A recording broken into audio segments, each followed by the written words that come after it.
I'm David Haynes. I'm the opinions editor at the Milwaukee Journal Sentinel. Welcome to JS on Politics. I'm joined today by Craig Gilbert in Washington, and in our Milwaukee studio by Bill Glauber, a reporter for the paper, and by Daniel Bice, one of our columnists. But first, let's go to the headlines.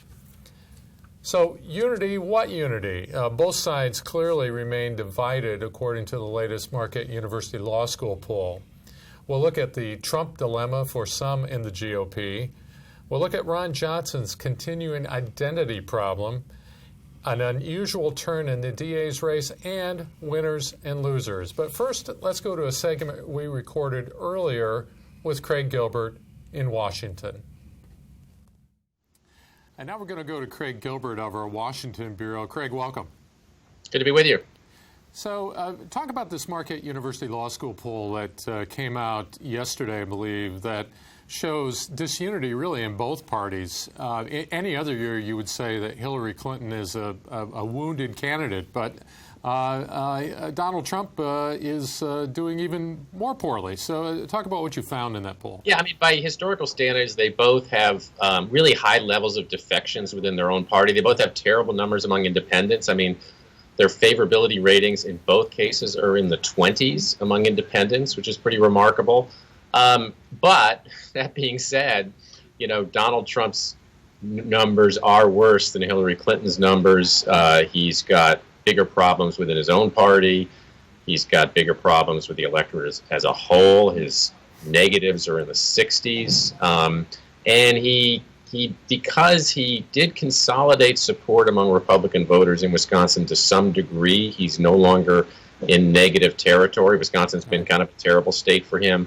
But at the same time, there are signs in the poll that Republican morale and motivation and enthusiasm is down. And this is a really pessimistic party. I mean, when half the voters in the party are saying that the Republican Party is going to remain divided through the election, that's a really stark number. That's striking. How does that compare with past election cycles? Well, in a normal election cycle, first of all, you would see probably single digits when you ask a Democrat or Republican if they support or have a favorable opinion, or if they have a negative opinion of their own nominee. Those numbers are normally really low. In fact, 4 years ago at the same stage in the campaign, Mitt Romney's negatives with Republican voters were about 10, and Barack Obama's with Democratic voters were about 5. But now, you know, Trump is in the 30s in terms of his negative rating with Republicans, and Hillary's in the 20s with Democrats. Those are really unusual numbers. And among independents, the leader in the clubhouse at this point is neither or don't know, correct? Yes, add up, when you just ask independents who they're going to vote for, if the choice is Trump and Clinton, if you add up the neither, which is 25%, and the don't knows, which is 10%, you get a bigger number than are supporting either Hillary Clinton or Donald Trump. Yeah. And what about this this number about those in both parties, but particularly the Republicans, who say they are likely to vote? Those numbers appear to be lower than they've been in past elections. Yeah, one thing that, you know, we normally see in these polls is that, you know, Democrats do better when you just look at registered voters, which is kind of the whole universe, and Republicans do a little bit better when you look at likely voters, because their voters are a little bit more reliable when it comes to turnout, and often Republicans are a little bit more motivated. That's not the case in this poll. In fact, you know, Hillary Clinton's lead is bigger, Russ Feingold's lead in the Senate race is bigger among likely voters than it is among registered voters, which is kind of a byproduct of the fact that now Democrats are more likely than Republicans to say they're certain to vote, and Republicans are less likely to say they're certain to vote than they were in March. So that's a that's a warning sign. It's a danger sign, and it could be an effect of all the division over Trump. Yeah. And what about on the Democratic side? Where do Sanders voters land at this point? Yeah, well, there's a lot of fence mending still to do for Hillary Clinton. A kind of alarmingly large percentage of Democratic Sanders supporters are not yet sold on Hillary Clinton. She's only getting about 2/3 of that group in a general election matchup. So that's bad for her in the sense that the party is not yet unified. There's some promise in the sense that if you think she can bring those people aboard, she's got room to grow in her support. Well, President Obama was due to come to Wisconsin this week. That was postponed because of the tragedy in Orlando. But what are you hearing about a possible rescheduling? Well, there's some expectation. Well, certainly it's going to be rescheduled. There's some expectation that could happen in the next couple of weeks rather than later in the election cycle. I mean, it's interesting that this is where they chose to have their first joint event. I mean, Wisconsin is still a battleground state broadly defined. It may not be one of the 4 or 5 closest, most competitive states, but it's certainly one of the 10 or 11 on paper. And I think for Democrats, they want to protect their base here. This is a state that's been reliably Democratic, even though they've had some close calls, and it's a state that Donald Trump has talked about competing for. So I think for them, it's a little bit of a preemptive strike. Yeah. Okay. Well, Craig Gilbert, thanks so much. Appreciate it. Good to be with you. Now I'm joined in studio with Dan Bice, columnist for the Journal Sentinel, and Bill Glauber's covering the Senate campaign. Thanks, guys. Thank you. Bill, let me turn to you first. So there's a dilemma for some in the GOP, Paul Ryan among them. What do you do with Donald Trump? Paul Ryan is a leader in the party, and he has to stick with Donald Trump. He's the House Speaker.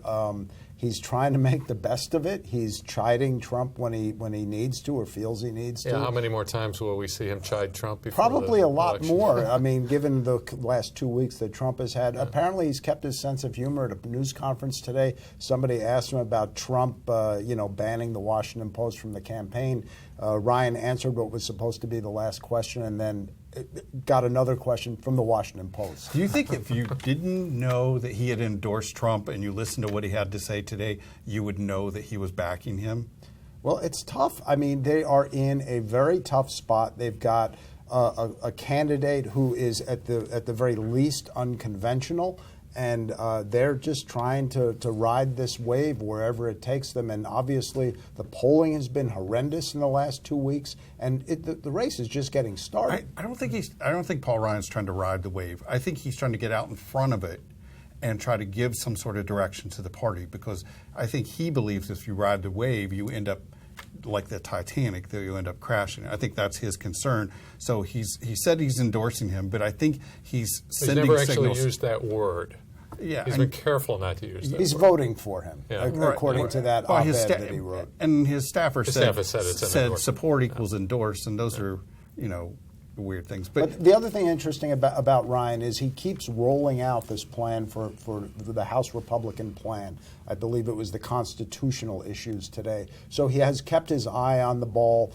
I'm a policy guy. Here's our policy, and this is what we're going to run on. But no one's paying attention to that. Nobody's paying attention, but they'll at least have it out there. He's getting attention because he's becoming the de facto anti-Trump within the Republican Party. Even though he's supporting him, he's giving an alternative vision. You saw him in the press conference after the Orlando massacre saying not only was this a case of radical Islamic terrorism, but it's also an attack on the LGBT community, which you didn't hear from very many other Republicans. We both, Dan and I, we both had seen that, and we feel like it is one of Paul Ryan's finest hours in terms of just coming out of that press conference and stating what needed to be stated. Well, let me ask you about Ryan's agenda. Can his House Republicans actually run on that with Trump at the top of the ticket? Well, they're going to.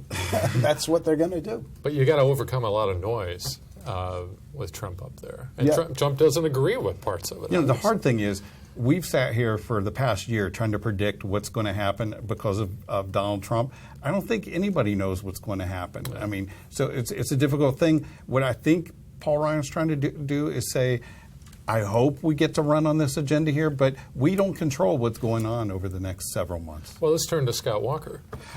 It's not much different. I mean, the difference is he was actually there on the stage with Trump and, ran against him. I think there's a certain level of personal animus between the two, and I've even pointed this out to Walker. And since March, when he comes to Milwaukee, I ask him, you endorsing, you supporting, what is your position? And as our PolitiFact said this past week, he's sort of been all over the place on it. He said just recently, yes, I will support the nominee, even if it's Donald Trump. He didn't say Donald Trump. He refuses to say Donald Trump, even if he's the nominee. But then he backed away from it, saying that we've got horrible choices.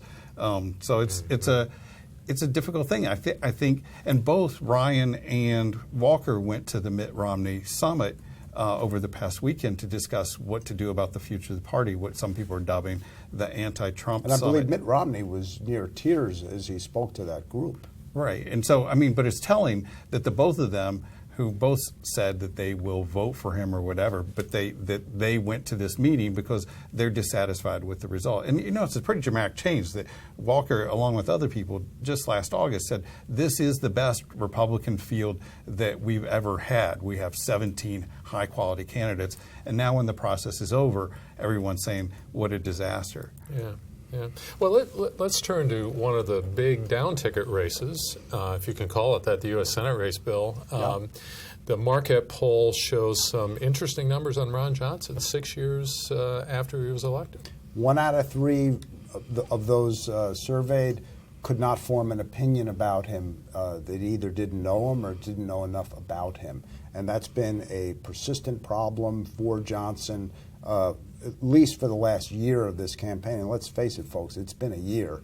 And he still hasn't been able to break through. He ran his first TV ad of the campaign that looked an awful lot like a 2010 ad of, you know, I'm a manufacturer from Wisconsin, from Oshkosh. And no, he's actually a U.S. Senator.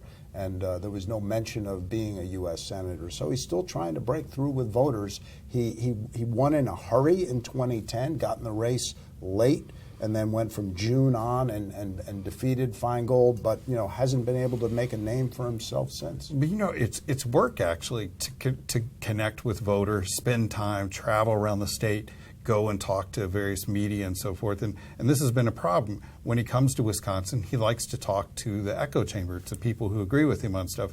Just recently after the Orlando shooting, he comes back, and who did he talk to? He talked to talk radio and a station or two in Green Bay. We didn't see him coming to the mainstream press, talking to them, right, reaching people who are, you know, in the middle and people on the left. He talks to that one small group on the right, and even there, he's not very well known within the Republican Party. I mean, he is a committee chair. He has a very important role to play. And, you know, just last night he issued letters, made news on, issued letters to Facebook and the FBI seeking information about the Orlando gunman, with some specific things that gunman may have posted onto Facebook. I mean, very newsworthy stuff.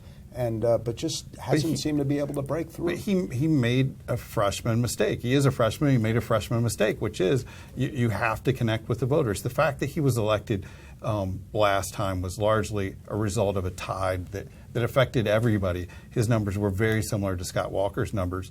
It wasn't because people overwhelmingly embraced him and thought he was a great guy. He should have, like all politicians in their first 2 years in office, reached out and tried to connect with the voters. Instead, he went to Washington, spent a lot of time in Washington, and didn't connect much with voters or with the media here. Now, his side would say that also the air was taken out of the room because of the Scott Walker recall, in terms of trying to get publicity for your guy when there is so much attention on Scott Walker for many years. So that's just imagine, though, look at 2012, who the Republican nominee was. If Tommy Thompson were elected in 2012, would he just disappear for 2 years from the state? No, he would spend every available weekend running around the state, shaking as many hands, giving the speeches that he wanted to do. But you didn't get that with Ron Johnson, and I think he's now trying to play catch up, and make up for that 2 years that he lost. Well, speaking of the campaign, there's a new ad out. Feingold has. So let's take a look at that and then talk about it. Listen carefully to Ron Johnson. And I respect you enough to tell you the truth.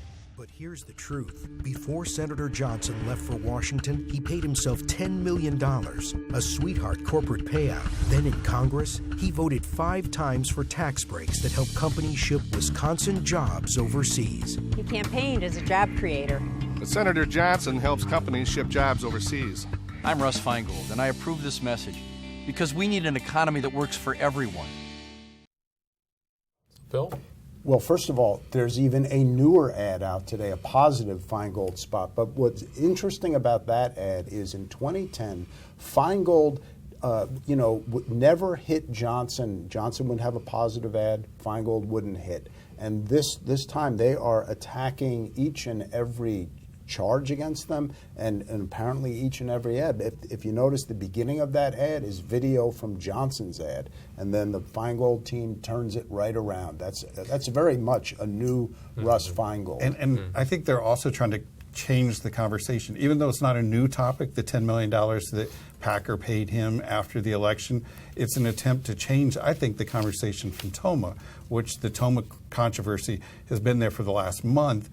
That's not a winning issue, I think, for Russ Feingold. I was going to ask you, who do you think got hurt the most? I think in the end, it was like a standoff. They both wanted to blame the other one for not having done enough, and but the poll shows that Russ Feingold's up how many points? He's up 4 among all registered voters. He's up 9 among likely voters. I don't know.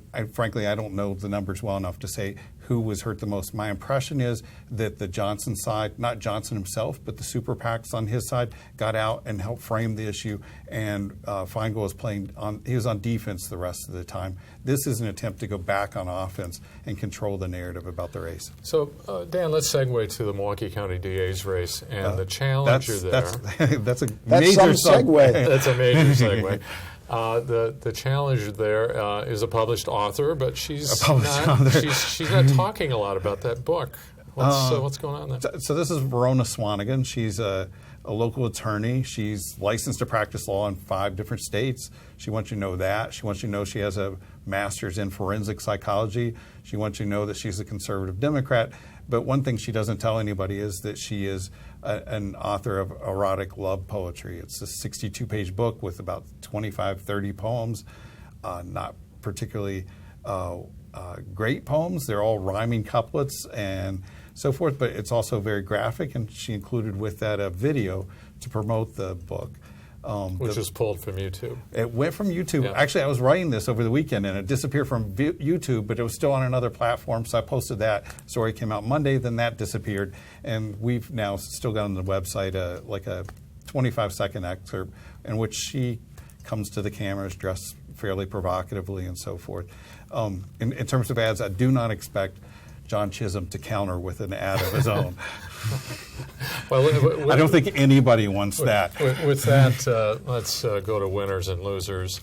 Bill, who's your winner of the week? My winner of the week is David Lentz, who is the designer of the flag that won the Milwaukee City flag competition. It's unofficial, but it's a nice look. And you know what? It was a great exercise of trying to bring the community together to think about, hey, what's Milwaukee in the 21st century? Little civic pride. Dan. My winner, we had the Marquette poll, and I was focusing on 2 of the smaller items in there. And one is President Obama is over 50%, 51%, as he has been repeatedly. And, if you look back at the year 2000, the year 2008, the candidates ran away from the incumbent in their party. And in this case, you see Hillary Clinton was planning to campaign in Green Bay with Obama, and she's going to embrace him, especially if he stays at 50, 51, and maybe even higher. And you can see just how comfortable he is with his criticisms and attack on Donald Trump, something that sitting presidents don't normally do. But he's sort of feeling pretty good where he is right now, so he's able to do that. And he can maybe bring the Sanders people around, too. Sure. Yeah. So, Dan, stick with you. Who's your loser? My loser is Scott Walker. He had been slowly trending upward in his favorabilities, but he's fallen back down from 43% down to 39%, which is where he was shortly after he dropped out of the race for president. The thing is, within his circles, the belief is the more visible that Walker is, the better he does and the better his numbers are. But over the last 2 or 3 months, he's been very visible. He's been all over the place. The only thing that's different over this 2 or 3 month period is he's been dropping hints that he might run for a 3rd term. Right. So you have to wonder if this is some sort of signal from the voters as to whether they think that's a great idea or not. And Bill, you're a loser. Wisconsin drivers. We had a story this week about the delays because the legislature and the governor, they can't get it together on what to do about funding roads. In the meantime, projects are delayed, costs rise by about $700 million. So they're taking it 2 ways with delays and with costs rising. Well, what you have is a huge conflict in the Republican Party. You have a commitment not to raise taxes, yet at the same time, the highway industry, the road builders, are one of the major funding sources for the Republican Party. So they haven't figured out a way to satisfy the road builders at the same time that they don't raise taxes. In fact, Scott Walker's career started off, he first gained prominence statewide when he opposed a gas tax increase that Governor Thompson recommended back in 1995. And I don't think he's supported a gas tax increase since then. Yeah. There's even been talk of tolling, but I wouldn't hold my breath on that one. Yeah. All right, that'll be it for this week. I'm Dave Haynes with the opinion section of the Milwaukee Journal Sentinel with Dan Bice, Bill Glauber, and Craig Gilbert in Washington. Thanks for joining us.